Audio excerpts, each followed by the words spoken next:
दुनिया में एक ऐसी जगह मौजूद है जहां समंदर का पानी पुरसुकून नजर आता है, मगर हकीकत में मौत का समंदर है।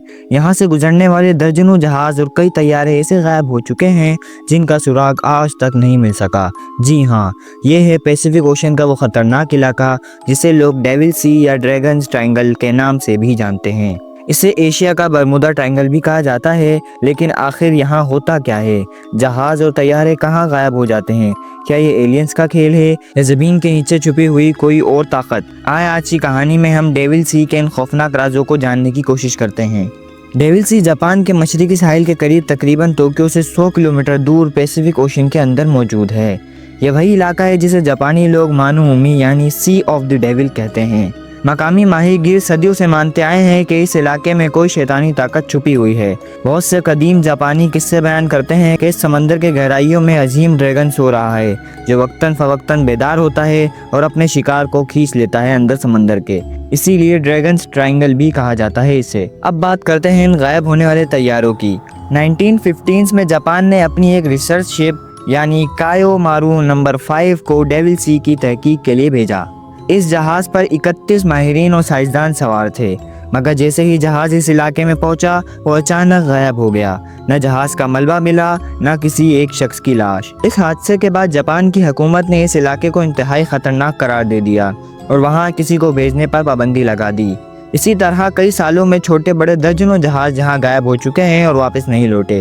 कुछ तैयारे भी रडार से गायब हो चुके हैं। ये सब वाक़यात इस बात को साबित करते हैं कि डेविल सी में कोई ऐसी ताकत ज़रूर है जो इंसान की समझ से बाहर है। अब सवाल ये है कि आखिर ऐसा क्यों होता है? साइंसदानों ने इस राज को हल करने के लिए कई कोशिशें की। इनमें से कुछ दिलचस्प नज़रिए ये हैं। नंबर 1 साइंटिस्ट ग्रुप की बात करी जाए जो मानता है मैग्नेटिक अनोमलीज के ऊपर, यानी डेविल सी में ज़मीन का मैग्नेटिक फील्ड बहुत ज़्यादा डिस्टर्ब हो जाती है। यही वजह है कि जहाज़ों के कंपास और तैयारे के नेविगेशन सिस्टम्स अचानक फेल हो जाते हैं और वो समंदर में खो जाते हैं। नंबर 2 साइंटिस्ट का ग्रुप है वो ओशन फ्लोर को मानता है, यानी मीथेन गैस इरप्शन, यानी मीथेन गैस के अचानक फूटने की वजह से पानी की डेंसिटी बदल जाती है। अगर किसी बड़े जहाज के नीचे ऐसा गैस इरप्शन हुआ तो वो लम्हों में डूब सकता है और मलबा कभी ऊपर नहीं आ सकता। जो तीसरा ग्रुप है साइंटिस्ट का वो वोल्केनोज पर मानता है, यानी डेविल सी के अंदर नीचे कई एक्टिव आतिफिशा पहाड़ वोल्केनोज मौजूद हैं। इनके धमाकों और जमीन के अंदर हलचल की वजह से भी जहाज तबाह हो सकते हैं।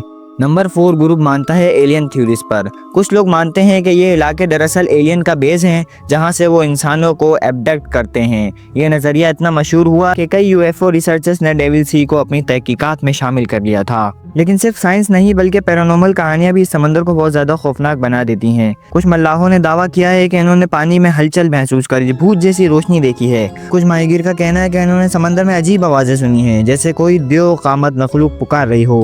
मकामी लोग का भी मानना है कि समंदर का ताकतवर ड्रैगन का घर है और वक्तन फवक्तन अपनी भूख मिटाने के लिए जहाज और तैयारे निकल जाता है। डेविल सी को बरमुदा ट्रायंगल से कंपेयर किया जाए तो दोनों में बहुत हैरत अंगेज सिमिलरिटीज नजर आती हैं।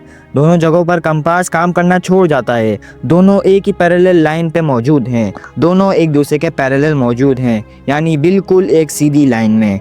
दोनों में शिप्स और प्लेन्स अचानक गायब हो जाते हैं। दोनों आज तक मिस्ट्रीज बने हुए हैं। फ़र्क यह है कि बरमुदा ट्रायंगल अमेरिका के करीब अटलांटिक ओशन में है और जबकि डेविल सी एशिया के पास पैसिफिक ओशन में वाक़ है। इसीलिए अक्सर लोग इसे बरमुदा ट्रायंगल ऑफ एशिया कहते हैं, यानी एशिया का बरमुदा ट्रायंगल। आज तक किसी ने यकीन के साथ ये साबित नहीं किया कि डेविल सी में असल होता क्या है। क्या ये सिर्फ नेचुरल डिजास्टर है या कोई और ताकत पीछे है? शायद ये राज कभी पूरी तरह सामने ना आ सके, लेकिन एक बात तो तय है, ये इलाका दुनिया के सबसे ज़्यादा खतरनाक मकामात में से है जहाँ जाना इंसान को मौत के मुंह में धकेल सकता है, और यही मिस्ट्री इसे इतना खौफनाक और दिलचस्प बनाती है। तो दोस्तों, ये थी कहानी डेविल सी की। आपके ख्याल में इस समंदर के पीछे का राज क्या है? क्या ये सिर्फ साइंस है या कुछ और? अपनी राय कमेंट में ज़रूर बताएं। और अगर आपको ये वीडियो पसंद आई हो तो चैनल को सब्सक्राइब करें ताकि हम आपके लिए मज़ीद ऐसी मिस्ट्रीज लेकर आते रहें। तो मिलते हैं किसी अगली वीडियो में। अल्लाह हाफिज़।